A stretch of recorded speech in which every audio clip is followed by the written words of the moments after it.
बोलो जयकारा बोल मेरे श्री गुरु महाराज की जय। श्री सद्गुरुदेव भगवान की जय। गुरुमुखो, एक राजा बहुत भक्तिवान व संत से भी था। एक बार एक संत जी ने उस राजा से कहा कि तुम अपने राज्य में सत्संग के लिए स्थान बनवाओ, क्योंकि सत्संग के द्वारा लाखों जीवों का कल्याण होगा। राजा ने तुरंत ही आदेश का पालन करके 2 बड़े सत्संग हॉल बनवा दिए। रानी व राजकुमारी भी वहाँ सत्संग सुनने आने लगी। राजकुमारी के पुराने संस्कार उच्च थे। उसने थोड़े ही समय में काफ़ी कमाई कर ली थी। संत जी ने स्त्रियों के सत्संग का कार्य राजकुमारी को सौंप दिया। राजमहल में महिला कक्ष में एक महिला नित्य प्रति सफाई का कार्य करने आती थी। संयोगवश वह बीमार पड़ गई और उसने अपने लड़के को लड़कियों की वेशभूषा पहनाकर महल में भेज दिया। वह लड़का राजकुमारी के सौंदर्य पर मोहित हो उठा और ही मन उससे विवाह हो जाने की कामना करने लगा।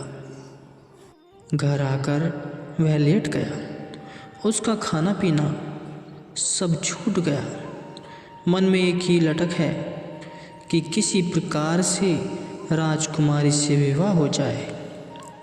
उसकी माँ ने उसकी ऐसी दशा देख चिंतित होकर उससे इसका कारण पूछा।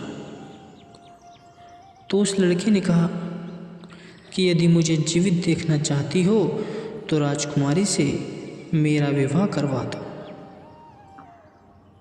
माँ एकदम हैरान होकर बोली, ऐसी बात मुंह से निकालने पर तो जान का भी खतरा है, फिर ये कैसे संभव हो सकता है। वह लड़का कुछ न खाने पीने के कारण काफ़ी कमज़ोर हो गया। माँ भी चिंता के कारण काफ़ी कमज़ोर हो गई।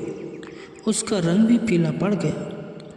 एक दिन राजकुमारी ने उसकी ऐसी हालत देखकर पूछ ही लिया कि वह दिन प्रतिदिन कमज़ोर क्यों होती जा रही है। अब वह महिला कहे तो क्या कहे। वह खामोश ही रही। राजकुमारी के पुनः पूछने पर उसने क्षमा याचना करते हुए सब हाल कह सुनाया।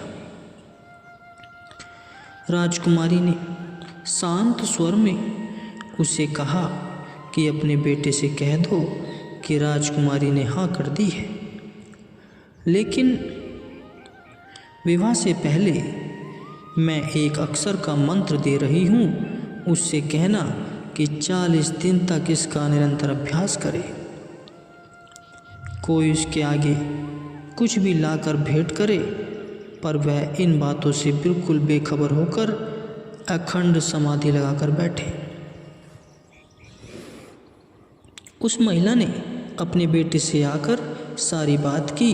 बेटा यह सुनकर खुशी में फूला नहीं समाया। साधु वेश धारण कर खुशी खुशी सब कुछ त्याग कर नदी के किनारे आसन लगाकर बैठ गया।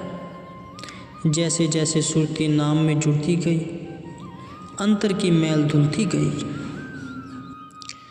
वह ज्ञान का प्रकाश होता गया। कुछ ही दिनों में यह बात प्रसिद्ध हो गई कि एक पूर्ण महात्मा जी नदी के किनारे समाधि लगाकर बैठे हैं। उन्हें किसी भी वस्तु की कामना नहीं है। कोई कुछ रख कर जाए या ले जाए, उन्हें इससे कोई सरोकार नहीं है। इस तरह प्रतिदिन लोग उसके दर्शन हेतु वहाँ आने लगे। नाम के प्रताप से उसके मन की कलुषता धुलती गई। वह उसका मन उज्जवल हो गया। परम संत श्री कबीर साहिब जी वर्णन करते हैं, जहाँ काम तहाँ नाम नहीं, जहाँ नाम नहीं वहाँ काम। धीरे धीरे उसकी महिमा बढ़ने लगी। वह फैलते फैलते राज दरबार तक भी आ पहुँची। 40वां दिन था। राजा बिरानी व राजकुमारी सहित उस साधु के दर्शन करने हेतु वहां आ पहुँचे। राजकुमारी ने उस साधु से कहा कि जिसने तुम्हें यह ध्यान लगाने को कहा था वह राजकुमारी तुम्हारे सामने खड़ी है। वह आंखें खोलकर तुरंत राजकुमारी के चरणों में गिर पड़ा और बार बार शुक्रगुजार हो कहने लगा कि आपने मुझे जो यह नाम का प्याला पिलाया है, उसने मेरे मन से विषय वासनाओं की सारी मैल धो डाली। मैं जन्म जन्मांतर तक आपके इस उपकार का ऋणी रहूँगा। यह सुनकर राजकुमारी बहुत प्रसन्न हुई। उचित मार्गदर्शन पाकर उस लड़के की मालिक से बिछड़ी हुई आत्मा मालिक से जा मिली। गुरुवाणी में कहा गया है, जनु नानकु धुड़ी मंगे तिसु गुरुख की, जो आपी चे हवा रही नामो जापे। सतपुरुष फरमाते हैं कि उस सेवक के चरणों की धूल की याचना करते हैं जो सोम प्रभु का नाम सुमिरन करता है और दूसरों से भी सुमिरन करवाता है। नाम और सत्संग के प्रताप से नीच भी श्रेष्ठ बन जाता है। रंक साहों का साहा बन जाता है। नाम हर मुसीबत में संग सहाय है। इसलिए बुद्धिमान वही है जो अपनी आत्मा को भक्ति में सुदृढ़ करने के लिए गुरु शब्द का आश्रय ले और सभी विकारों से मुक्त हो हृदय मंदिर में मालिक की सुंदर छवि आसीन करे। गुरुमुखो, आज के समय में मनुष्य माया के लोभ के बस में हुआ पड़ा है। वह ये नहीं जानता कि ये माया कभी साथ नहीं जाएगी। अगर मनुष्य लोभ के वशीभूत होकर किसी को पीड़ा पहुंचाकर अगर कोई धन एकत्रित कर ले तो यह धन क्या उसके साथ जाएगा? नहीं, सबका सब यहीं धरा रह जाएगा। लेकिन अपने अनुचित कर्मों का भुगतान उसे अवश्य भुगतना पड़ेगा। गुरुमुखो, एक समय की बात है, एक व्यापारी ने मन ही मन अपने व्यापार में लाभ होने वाली रकम का कुछ हिस्सा किसी संत जी को देने का विचार किया। संयोगवश उसका व्यापार इतना बढ़ा कि संत जी के हिस्से के भी 500 रुपये बन गए। उसने कभी किसी को 500 भी मत्था नहीं टेका था, 5 रुपये का भी मत्था नहीं टेका था, फिर 500 तो बहुत बड़ी रकम हो गई थी। उसका मन बेईमान हो गया। फिर भी 500 रुपये लेकर वह घर से चल पड़ा। संत जी की कुटिया कुछ दूरी पर थी। सोचने लगा कि संत जी के लिए एक घोड़ा खरीद लेता हूँ। संत जी भ्रमण हेतु उसे ले जाया करेंगे। अभी थोड़ी ही दूर पहुंचा था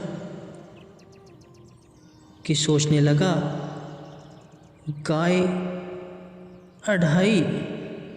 250 रुपये में मिल जाएगी, इसलिए गाय ही ले लेता हूँ। संत जी दूध लस्सी पी लिया करेंगे। ऐसा विचार करते करते वह संत जी की कुटिया तक पहुँच गया। कुटिया के बाहर एक आदमी फूल, फल व नारियल इत्यादि बेच रहा था। वह सोचने लगा कि उस आदमी के पास जाकर एक नारियल ही खरीद लेता हूँ। नारियल का भाव पूछा तो उसने 5 पैसे बताए। स्वभाववश उसने कहा कि मैं तो 4 पैसे दूंगा। बेचने वाले ने कहा कि 4 पैसे में तो सामने वाले बगीचे में मिलेगा। बगीचे में जाकर वह माली से पूछने लगा, नारियल क्या भाव दोगे? माली कहने लगा, 4 पैसे में। उसने कहा, मैं तो 3 पैसे ही दूंगा। माली ने कहा कि 3 पैसे में लेना है तो स्वयं पेड़ पर चढ़कर तोड़ लो। लोभ में अंधा हुआ वह नारियल के पेड़ पर चढ़ गया। अभी नारियल तोड़ ही रहा था कि पैर खिसक गया और वह वहीं पेड़ पर लटका रह गया। एक ऊंट वाला वहाँ से गुजर रहा था। उसे आवाज़ लगाकर कहने लगा कि मैं तुम्हें 25 रुपये दूंगा, तुम अपने ऊंट पर चढ़कर मुझे नीचे उतार दो। ऊंट वाला भी 25 रुपये के लालच में आ गया और ऊंट पर चढ़कर जैसे ही उसे नीचे उतारने लगा कि ऊंट नीचे से खिसक कर भाग गया। वह स्वयं भी उस ऊंट के साथ लटक कर रह गया। तभी एक आदमी गधा लेकर उधर से निकला। उस आदमी ने उसे आवाज़ लगाकर 25 रुपये का प्रलोभन देकर गधे पर चढ़कर उसे उतारने को कहा। वह गधे वाला गधे पर चढ़कर जैसे ही उसे नीचे खींचने लगा कि गधा भी भाग गया। अब तो तीनों ही वहाँ लटकने लगे। कुछ देर पश्चात वह संत भी सत्संग समाप्त कर उधर से निकले तो अचानक ही उनकी दृष्टि उन तीनों पर पड़ गई। वे पूछने लगे कि यह सब कैसे हुआ। नीचे लटकते हुए दोनों आदमी बोले कि यह सब 25 रुपये के लालच में हुआ।